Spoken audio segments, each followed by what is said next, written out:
I want to welcome everyone to tonight's History Happy Hour. No, it's not a History Happy Hour. Darn it, I'm an autopilot.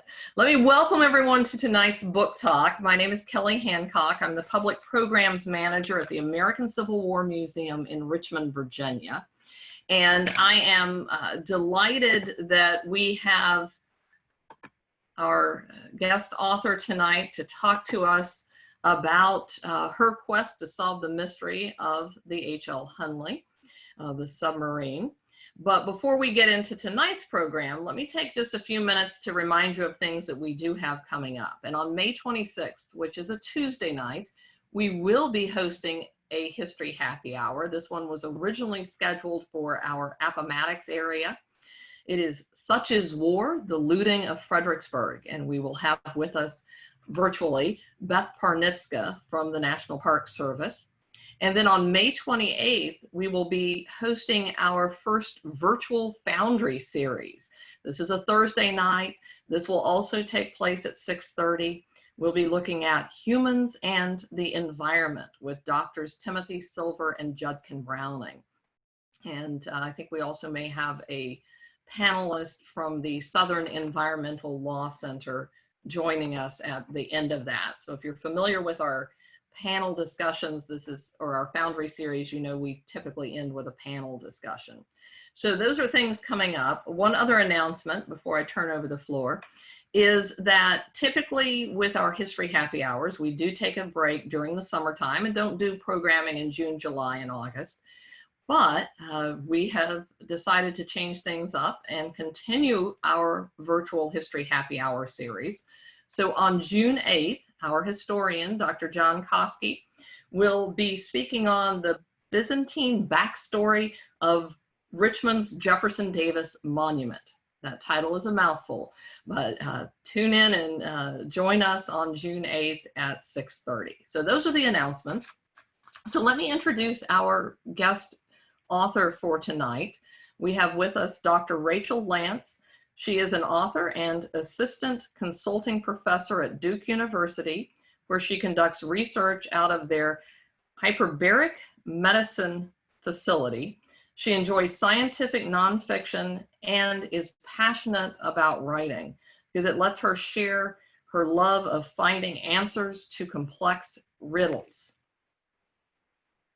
All right, so with that, I'm going to turn it over to Dr. Lance.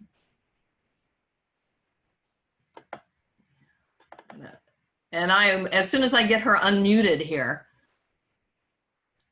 where are you, Dr. Lance? This is fun. I'm searching through my whole list of people. There we go.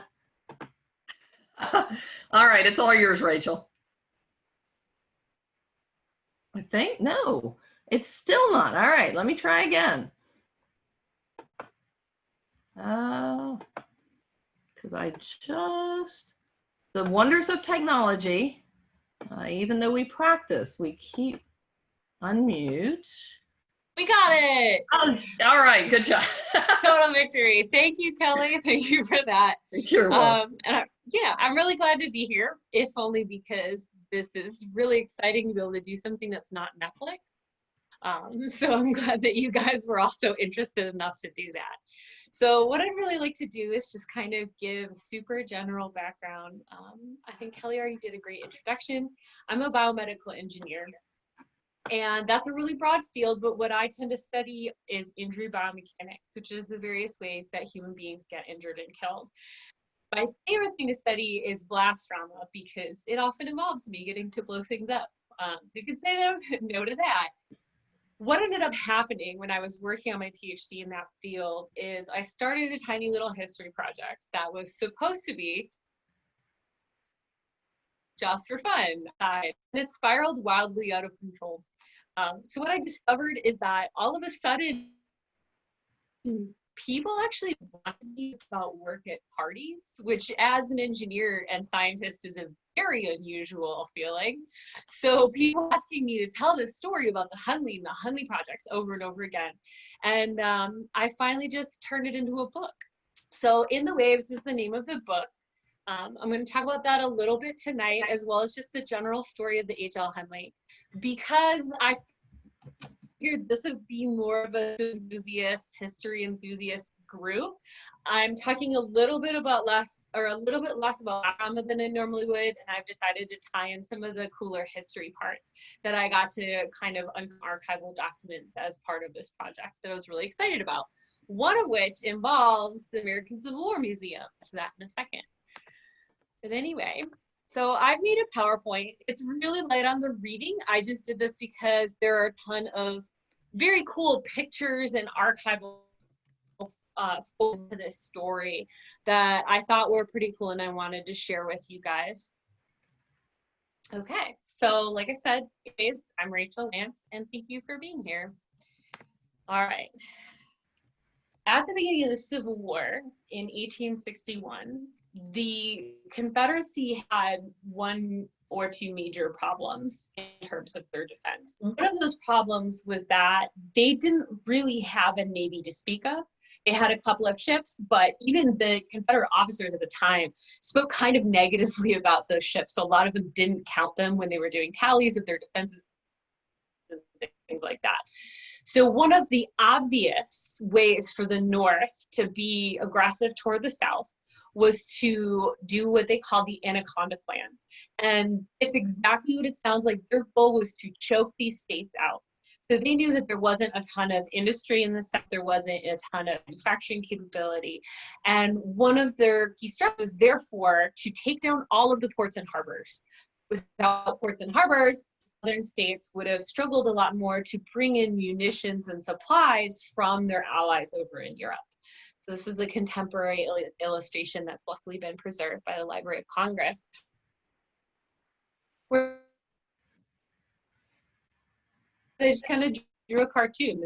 So Charleston was, of course, not immune to this plan as a harbor town. It's the key port of South Carolina. And by 1864, when the Hunley would go on her mission, it was the only major city left standing. So most of the citizens of Charleston have evacuated. If they can get to safer land, they already have.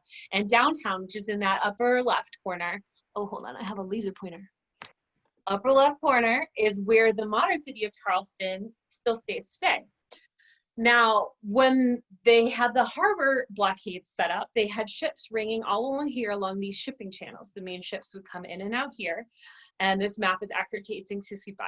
One of those was the USS Housatonic. The Housatonic was a 200-foot sloop of war. This was a very large ship. It was one of the bigger ships in the Union fleet, and it had this whole crew on it. And on top of that, it's sitting right out there in the harbor, right within eyesight, where everybody can see it. And part of that goal is the Housatonic was one of these ships who night after night were lobbing explosives at that downtown area of Charleston. Charleston, by 1864, is the last major city standing, like I mentioned, and it's also where the war started. So these troops who have been out there for 3 years, starving with limited rations, not home, limited supplies, watching their friends die, they tended to focus a lot of their wrath on this one downtown area. And the Housatonic was part of that group of ships. By the end of the war, these efforts would have reduced Charleston largely to rubble. So this is a photograph from the actual downtown area. And all of this damage is not completely from the bombing. There was also a fire that rampaged through there. But even when the fire was put out, because of the fact that all the soldiers and all of the people who would be normally doing construction were away at war, it meant that they couldn't do anything to rebuild. So these citizens are writing in their diaries about the shelling that they're undergoing every day, and they're experiencing that. And their town is being slowly burned and reduced to rubble around them. They also are still under the effects of the blockade. And so these ships are off the shore, preventing them from getting any new munitions or food. Here's one of the images. There's a painter called Conrad Chapman, who some of you might be familiar with. And he was a Confederate soldier, so he was an actual military personnel, but he was charged with painting the scenes of the war. Obviously, in the 1860s, photography was not nearly as ubiquitous, and this guy had an immense talent. So one of the things that he would go do is head to these Confederate fortifications and paint them as a method of record keeping.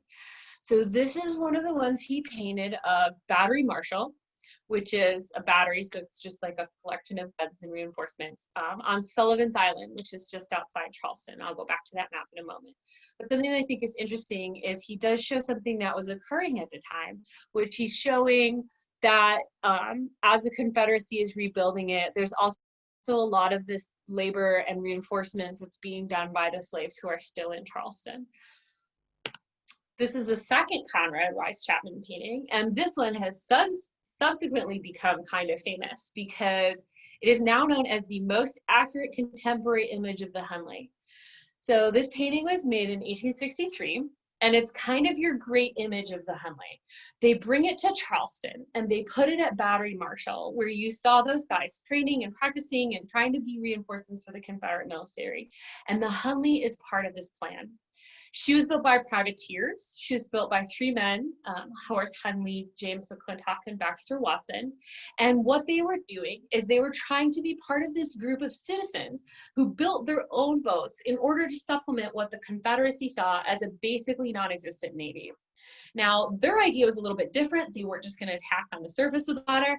They were going to take this crazy concept of going underneath and using the stealth and the coverage of the water in order to provide them this advantage in warfare. And what they did was James McClintock was an engineer who worked on steamships, and he took the boiler from a steamship and he and his colleagues hammered it into this shape. So it's about 40 feet long from bow to stern, and it's got these dive planes on the side that they can pivot from inside. That's how it went up and down. You would have entered it through the conning towers, which is the forward one here and the aft one here. So that's the only space you have to get inside and out of that boat. And then of course you see the propeller and the rudder. This guy we now know is a little bit larger than real life, but one of the interesting things that I think is personally pretty cool is they actually found the bucket, just like this bucket in the painting, as they were excavating this after it had been recovered. And one of the things that's really key about the Hunley is that even though it was so small, it's 40 feet long, it's a cylinder, it's only about 4 feet in diameter, so there's not enough room to even sit up straight. They still fit 8 people inside there. And these were not average Civil War height. They were actually taller than normal. Some of them were over 6 feet. But the reason that they had to fit so many people in such a small space is because this thing was powered by hand. So there was the lieutenant at the front. So he's your officer, so he doesn't have to do as much physical labor. And then the other 7 guys each had a position along a hand crank inside that submarine. And so in February 1864, we have records from these sailors and these submariners saying, we don't have any food. Everyone is looking at us. Everyone is being shelled in their homes every night. We need to be the ones to break this blockade. And so the Hunley, this was Battery Marshall, which was that painting before. And so the Hunley left out Breach Inlet on February 17, 1864. Her target was at Civil War, the USS Housatonic, about 4 miles offshore. And it was up to those 7 men to crank their way all the way out. We know that they attacked on the surface because the crew of the Housatonic saw her coming. But from there, but the way that the ship was lowered in the water gave them unparalleled stealth. So they didn't see them coming until shortly before their final attack. Here's how that submarine would have looked at the time. So you see she's got weights along the keel. And this is really the source of her threat down here. This is the torpedo. Now, at that time, the word torpedo didn't mean the same thing it does today. It didn't have its own propulsion mechanism. That wouldn't happen until shortly after the war in like the 1870s, 80s. But at the time, it was just a stationary bomb. So this one is about the size of a beer keg, and it's made of copper. So they would have cranked their way out to the Housatonic with that torpedo raised. And then as they got close, they would have released a string from inside to pivot it around the end of this and lower it down into the water.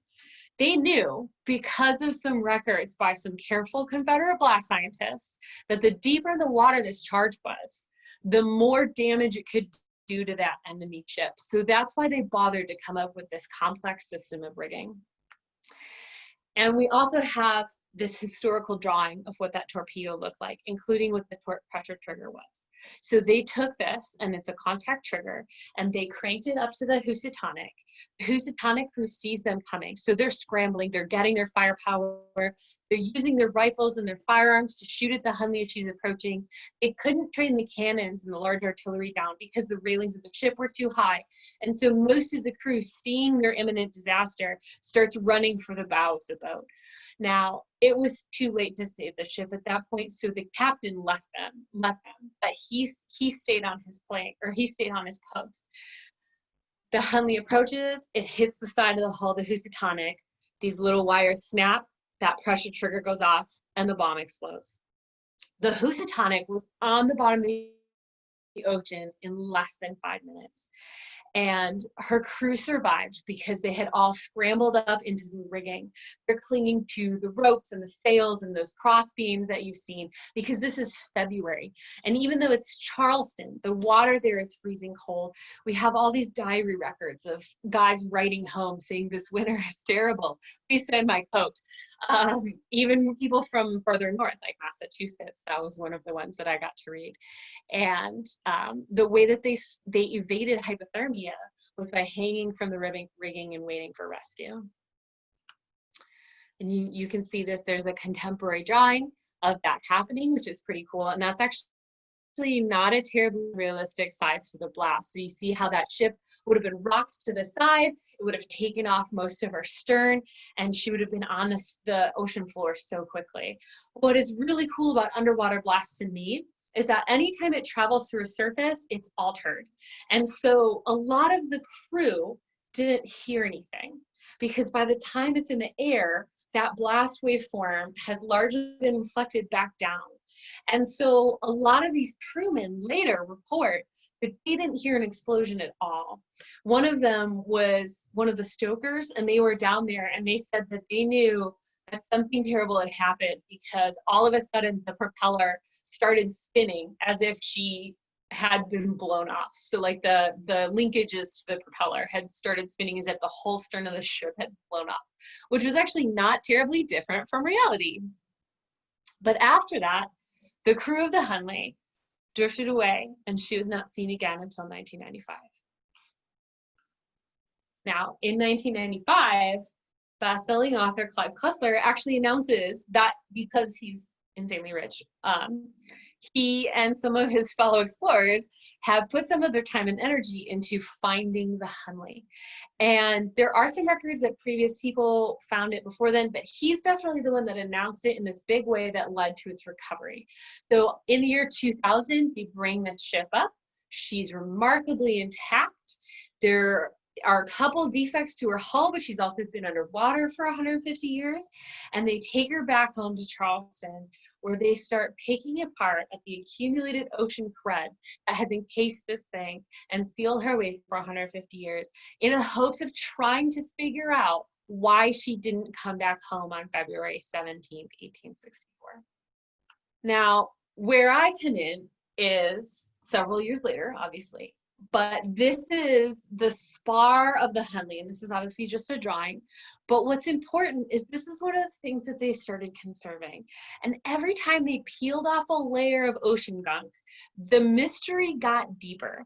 So they discovered, because of the way that the silt was like layered inside the hull, that there hadn't been any damage to the body of the hull at the time of the sinking. There had been like a small chunk out of the conning tower, but it wasn't enough to sink the boat. So in other words, the hull had been almost completely intact. And this was the spar. The spar was still attached to the submarine as she lay on the ocean floor. That bolt had still held it on. And when they conserved it, this light pattern part here is copper. So this looks like an Acme cartoon, and that is exactly what happened. You can see where this square bolt, that's a bolt, the copper casing from the torpedo shoved backwards during the explosion, and it peeled backwards like Donald Duck's fake prank cigars. Now, why that's relevant to me is because as a blast researcher, that distance from the explosion is really one of the most important factors in terms of calculating what actually occurred during the event. Previous information from historical documents had suggested that they stabbed their torpedo into the side of the Housatonic and then backed away and pulled the trigger with a string. But since they found this copper casing still attached to the spar, we now know they were exactly 16 feet away from the bomb when it blew. So I tried not to be too sassy about this because not everyone is desensitized to explosives trauma as I am. But in my head, sometimes I refer to this project as sometimes when people are near a large bomb, they die. And so that's kind of where I came in as a graduate student who is actively studying underwater blasts and looking at underwater explosions. My advisor just sort of wandered into my office one day and asked me, what about the Hunley? And then we started looking into this more and we realized that it was really a project I had to do, because one of the key things is that when they actually opened up the inside of the boat, that also contributed to the mystery. So this, what you're looking at, is a cutaway diagram of the pilot station inside the Hunley's hull. So you can see the curvature of the hull around here. Lieutenant George Dixon had his own little tiny bench that he was sitting on in the corner, and he controlled the submarine through like the system of linkages and gears. And he basically just fell over. Now, the conning tower above him was the first point of entry where silt started coming in. And so his skeleton was locked in place exactly where he would have been when he died. And so his skull and the top several of his vertebrae had already crumbled into the bilge area, unfortunately. But his limbs, these are his arms and his legs, show you that he basically was sitting on his bench and he just slumped over. And the other 7 crew members, although they were fully decomposed as skeletons, like they had fully crumbled into the bilge area because they hadn't been locked in place by sediment in time, they were each still seated perfectly at their stations. Nobody had made any kind of effort to get out of the boat. And that's really what captivated me, because as a blast researcher, that set off some alarm bells. The movies have been lying to you for years, and they are pretty much all wrong. But in a real explosion, if someone is thrown by the blast, they are in a range of exposure where they're going to have 100% fatality rate. And it is also very realistic that someone could have a blast fatality and not move at all. That's a really common scenario. In addition, this is sort of something that's really intriguing. This is hard to see because it's before the watch was fully conserved. But if you look carefully, you can see the hour hand here pointing to 8 and the minute hand here pointing at 23 minutes. So this watch was at 8:23. And according to Union testimony, the attack was sometime between 8:45 and 9 o'clock at night. Now, that sounds different, but at that time, that was before the standardization of time zones. So the way that they were keeping time in Charleston, 8:23 was actually 8:45 if you have a pocket watch that was set at the Navy Yard in DC. So this watch didn't wind down, it broke. And they knew that from the x-rays and taking it apart. So not only do we have 8 men mysteriously slumped over inside a boat that drifted away after an attack to ever be seen again, but one of their pocket watches broke at the exact time that they set off their giant bomb. All right, so from there, we had to do a ton of science.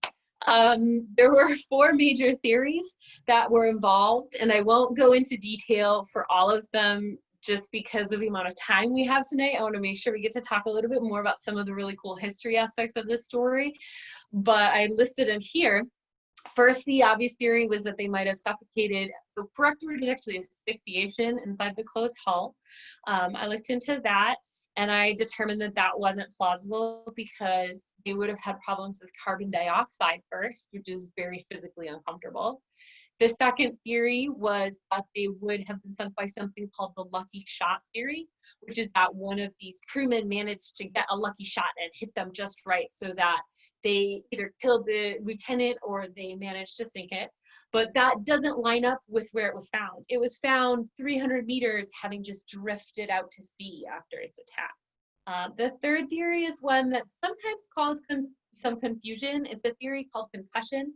This was a theory that some other researchers from a different naval base were investigating, and it was the idea that this submarine kind of bucked in response to the explosion, and they all hit their heads on the inside of the hull. And that's different from a blast trauma. So that's, I kind of oversimplify, the way I simplify it is like getting hit in the head with a baseball bat is not the same as getting blown up. They're different trauma patterns. But they determined on their own that that was not a plausible theory. And then I investigated my own, which is blast trauma. And that's kind of a lot of what the book ends up talking about, is what those experiments were like and all of the little historical puzzle pieces that I had to kind of assemble together in order to put together an accurate blast experiment. So I put together one of the pictures from an experiment where I'm as covered as humanly possible, because there were some fish in that pond that were apparently carnivorous. And that's just a little bit of a token of like how deep the science rabbit hole went. But this is my scale model of the HL Hunley. I called it the CSS Tiny, and so it's behind me right now. It now lives in my library, and an early experiment to just make sure that it floated. What I'd really like to talk about a little bit more now is the actual explosion. And so this is the torpedo, and this was something that was interesting to me because this is the historical drawing on the left that people have thought for forever was exactly what the Hunley set off. And people generally agree that's what it looked like. But it was labeled as a Singer's torpedo. And this one on the right is an actual Singer's torpedo. And the reason that I know that, so they've mislabeled this drawing. And the reason that I know that is because of some cool documents from the American Civil War Museum. And they talk about a couple of brothers named Gabriel and George Washington Rains. And so I want to just do one really quick reading about that because it's archival information that at least I've never seen published before. And it came from the Civil War Museum's repositories.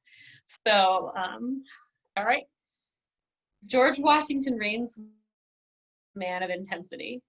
Given the unlimited options provided by a long weekend, he once declared that the best possible use of the time was for his friends to join him on a 90-plus mile hike from Fort Monroe, Virginia to Richmond. He insistently set for them a furious and unyielding pace of 30 miles a day at 17 minutes per mile. And that was corroborated by his friends. He wasn't writing that himself. The determined young chemistry professor from West Point, carrying a sack full of food and wearing his military cap with a pair of torn, ill-fitting trousers, mustered the group at 4 o'clock in the morning and never once paused in his relentless tempo. After 3 long days, drenched to the bone from a torrential downpour, Rains led the march into town, sodden, victoriously on schedule, and in search of more whiskey to refill yet again the flasks the men had already emptied many times on the road in toast to fallen soldiers. There was only one person to whom George Washington Rains wanted to write to express his excitement over his love of battle, his older brother, Gabriel. In one particular lengthy letter full of lengthy and delighted exclamations about battles and troop movements, the only hint that the two men shared anything besides warfare shoved in as a final sentence, jammed awkwardly beneath the printed lines on the stationery, as a token and seemingly obligatory admission that something exists besides battle. Give my love to Mary and Stella and Lauren, affectionately your brother, George Rains. With the unexpected outbreak of war in 1861, both militaries found themselves short on powder. The Confederacy had stockpiled at most a few months' supply, and the secessionist states did not contain a single modern industrial mill capable of supplying the military with more. Almost 1.2 million kegs of black powder were made in America in the year 1860. But less than 0.9% of those were manufactured in what would become the Confederate States. Of the 747 total American employees trained in the art of black powder manufacture, only 13 lived in the South. By the time of the war, not one former powder-making employee was available. But despite the appalling, that's a quote from Davis, situation, Confederate President Jefferson Davis knew immediately where to turn: George and Gabriel Rains. By the time of the request, the North Carolinian Rains brothers had already left the U.S. Army to voice allegiance to their home state as true sons of the South. They had the chemical, strategic, and creative acumen to supply the entire Confederate nation with black powder and munitions. And they did it so abundantly that by the war's end, they would earn a menacing nickname, the Bomb Brothers. All right, so basically, George Washington Rains was given carte blanche by Jefferson Davis. He said, do what you have to do. We need black powder. We can't get it through the blockades. Just anything you need. And so for the next several months, he left before he actually even got his official commission.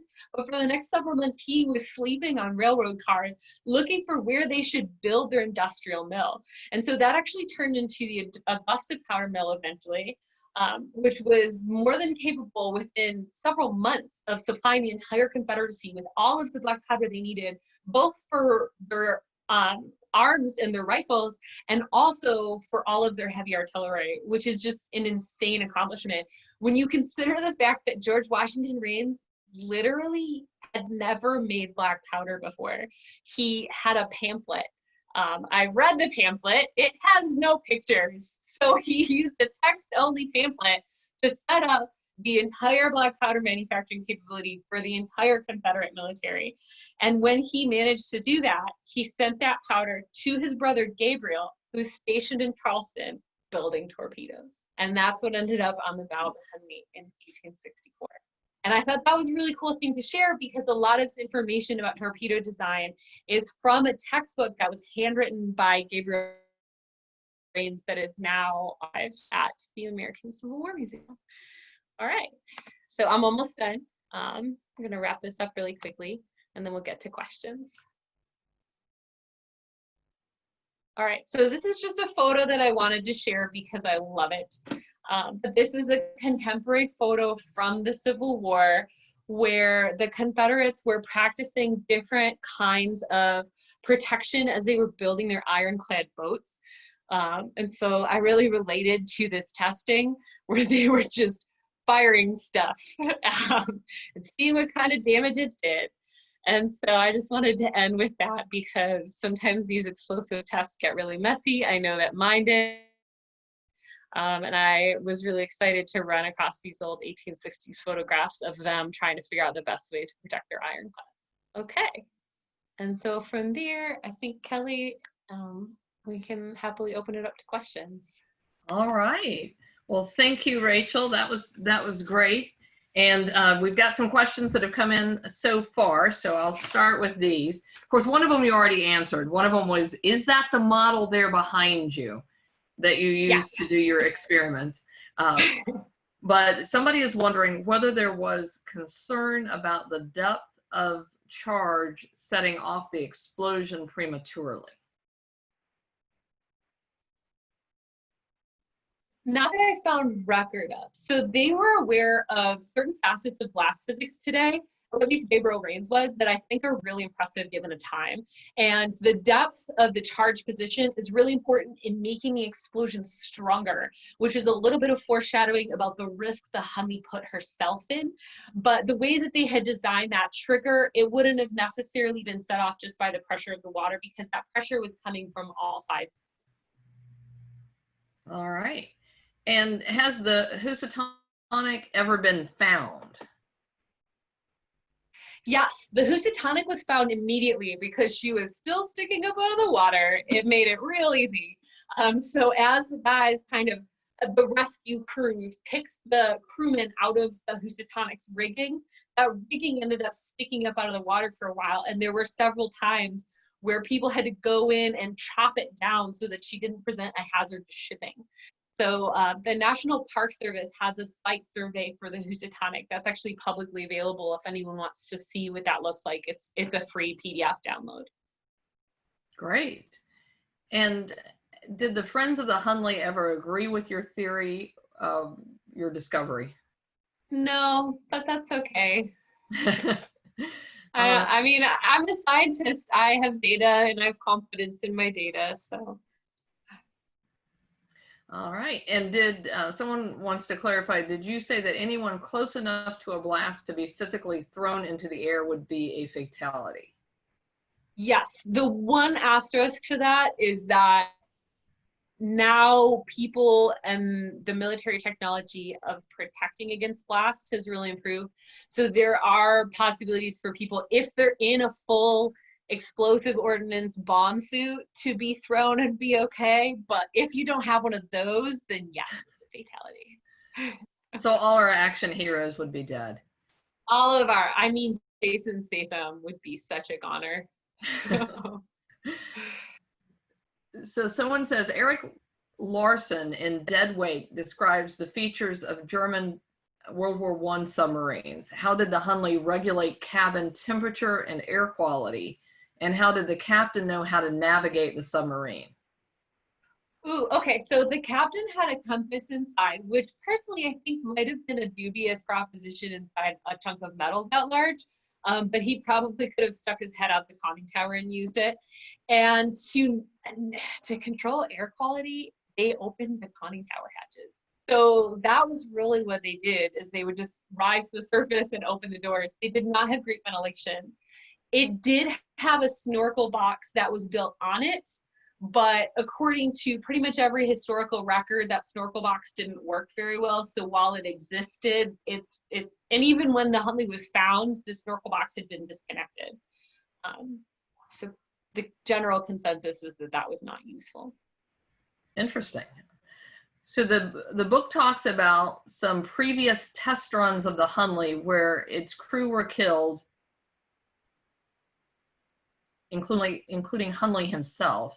Given the obvious danger, what record do we have of what motivated the men who agreed to take the risk? Yes, so 2 crews were killed before the final mission. And the first one was a bit of an accident while they were under tow. And the second one was the one when Horace Hunley himself died. And he basically was not very familiar with the controls, and he nose dove it into the ocean floor. And the third crew, the historical records at least state, based on the officers saying after the fact, that they had told everyone it had to be all volunteers and they had to be fully informed of those sinkings. And so there's not really any one record that specifically says, here's why we did it. The closest thing we have are letters from George Dixon, who was the pilot of the vessel on her final mission. And he writes about his exasperation with the Civil War. He writes about how there hasn't been a single night in months when he hasn't been within Union bombs. He writes about how he's starving and he hasn't had meat in weeks. And he writes about things like that.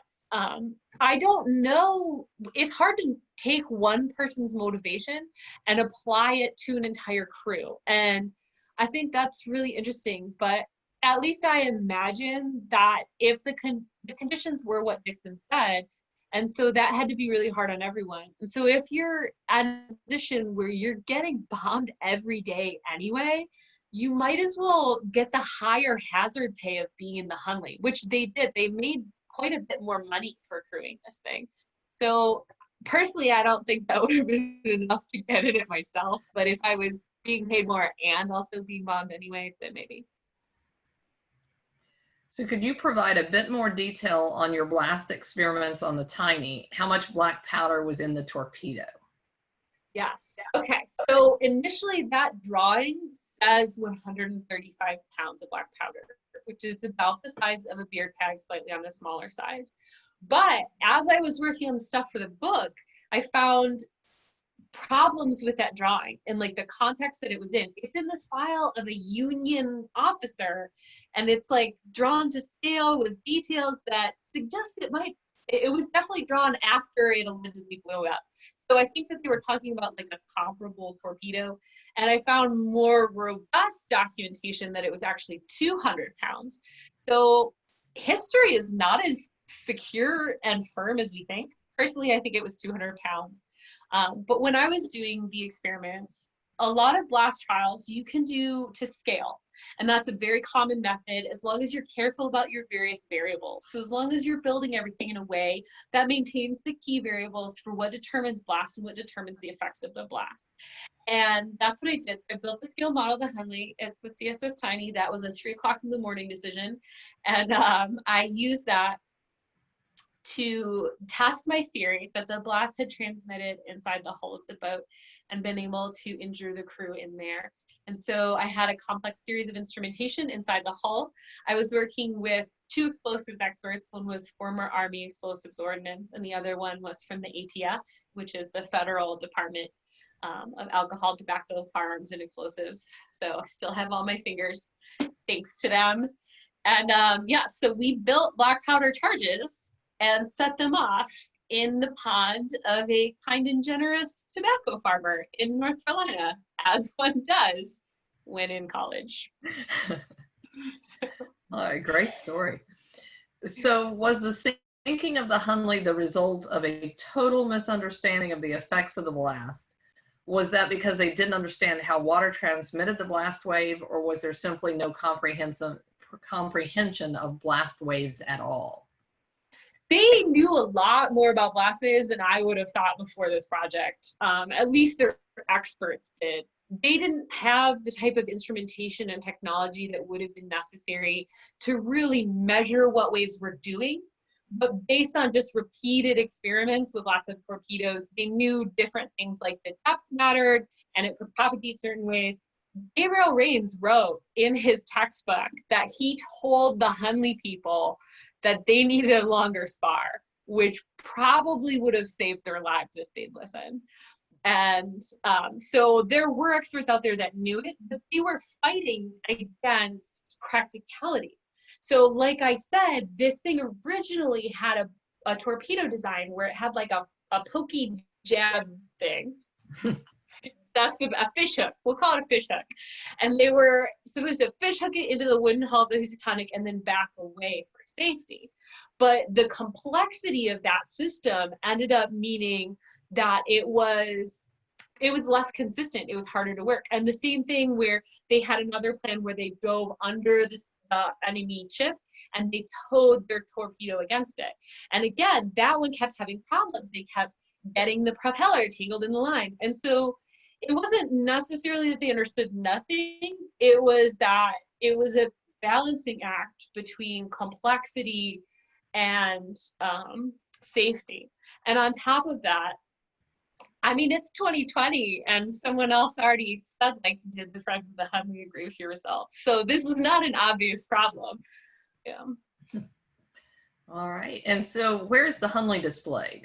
The Hunley is on display in North Charleston, South Carolina. It is very cool. It has its own little museum that's on a former naval base. And they are soaking it right now for several years to just make sure that that resting process is arrested. And then after that, it's going to be part of a naval museum in Charleston, which I'm really excited to go see. Great. So while reading your book, it was stressful when you, was it stressful? Wait, while reading your book, it was so stressful when you were on the road with 200 pounds of black powder in your trunk. That was crazy and scary. And I'm glad nothing terrible happened. Yeah, 20 pounds of black powder. 200 pounds is not a legal quantity to transport in one car. So I just feel, since we're recording, I need to make that very clear. It was a legal quantity. It was 20 pounds. Yeah, it was 20 pounds. But that's still enough to take apart the car quite nicely and leave it in pieces on the side of the highway. And for those who aren't familiar with that story, I was driving that back to Durham after picking it up from a munitions warehouse. Fun. And it is a legal quantity, and I was trying to be really safe. And as an injury-bound mechanist, every injury-bound mechanist at some point studies car crashes. And I think we might be the safest population of drivers in the world as a result. So it was really important to me to put that story in there because this huge truck was tailgating me, and I could not get him to stop. And then suddenly the two cars in front of me both crashed. And they crashed off each other and into the median. And I'm forced to slam on the brakes with a bomb in my trunk and like this big dually truck in my rear window to the point that I can't even see the bottom of his grill. Yeah, so thankfully it ended well. I left enough following distance, but my moral of that story was just don't know what's in the car in front of you. So just be a courteous driver. Good advice. So someone wants to know, are there many women experts in underwater blast? No, I think I never want to say always because I can't conclusively prove that. I'm a science nerd, but I think I'm the only one. I'm definitely the only one that I know of. All right. If you find another, please never call me. So how did you determine that the crew didn't just suffocate? Okay. All right. So I'm a professor now. I work doing research at Duke part-time, and then the other half of my time I write, because this book initially started as just a way to make ends meet, to be totally honest, but I really loved it. And so I want to do another one. But what I do with my quote unquote day job is I work at the hyperbaric chamber. And so as part of that, I am very well versed in what happens with gas exchange in closed spaces, because a hyperbaric chamber is a gas tight sealed metal ball. And so I both relied on my expertise calculating what levels of oxygen people consume there and what level of carbon dioxide they produce, as well as historical research about that, because there's so much research about what level of oxygen people need to do every type of exercise known to man, including cranking weird things with your hand, believe it or not. But so I did that and looked at the math of how long they would have had inside the Hunley before they lost consciousness from breathing down their gas supply. And even when I tried to bias the numbers intentionally as much as possible to give them the absolute minimum time I could calculate, they were having very severe symptoms from carbon dioxide, like nausea, migraine, blurred vision. Carbon dioxide migraines are painful, guys. Like, I'm not going to go into details of how I know that, but it's not a pleasant experience. So they would have had a minimum of 10 minutes between when that happened and when they would have risked losing consciousness. Now, since we know they attacked on the surface, we know that they would have been able to open the hatches at any time. Another one of the things that carbon dioxide produces is panic. You can induce panic in someone who has never panicked in their life with enough carbon dioxide. And so it's just not plausible that 8 people decided to keep their seats in a biological chemical that makes you panic. So that was how I eliminated that theory. It makes a lot of sense. So I think this is the last question. The subculture of Civil War reenactors is vibrant, as you touch on in the book. Have any reenactors expressed interest in building a replica Hunley and tooling around Charleston Harbor? Oh my gosh, if you do, please take scuba gear with you. please take scuba gear with you. No, I haven't heard that one before. I'm very thankful I've kept in touch with the reenactor, Chris Kelly, of the North Carolina 42nd, who is in my book. He was very generous in coming for some of the lucky shot testing and bringing his period firearm with him so we could use it and shoot at stuff. So that's part of the book as well. But yeah, no, I haven't heard that. All right. And one final question. Tell us about the book project that you're working on now. Okay, it's a little bit secret because it hasn't officially been announced yet, but we will be moving to World War II. It will be another blend of science mixed with history, and I got a thumbs up. Yes, I know, I'm really excited about it. It's about some scientific advancements that took place during World War II that were really, really critical to making the D-Day attacks possible and making them a success. And there was actually some bananas science behind those that's never been published about before, and I'm really excited about writing about it. All right, that does sound good. So one last thing, just tell everybody where they can get your book if they're interested in purchasing it. Oh, thanks. Okay, so the book is in the waves. If you're interested in reading more, it's available anywhere you normally buy books. So it's all over the place now, which is great. If you guys are interested, I'm trying to encourage people to support their local bookstores just because I love going to the bookstore. I want them to survive. If you don't have a local bookstore, there's one I particularly love called Quail Ridge Books in Raleigh that does have free shipping. They're pretty great. And yeah, and honestly, like, this is not, I'm an author, so I appreciate your support, but Corona times are hard. And so there are a bunch of libraries that have picked up the digital copy as well, too. So. Well, thank you so much, Dr. Lance. This has been a fascinating talk. And thank you to all of you who joined us tonight. And hope to see you back next Tuesday. All right. Thank you all so much. Thank you. I'm looking forward to your other programming. So. Thank you so much, Rachel. Bye.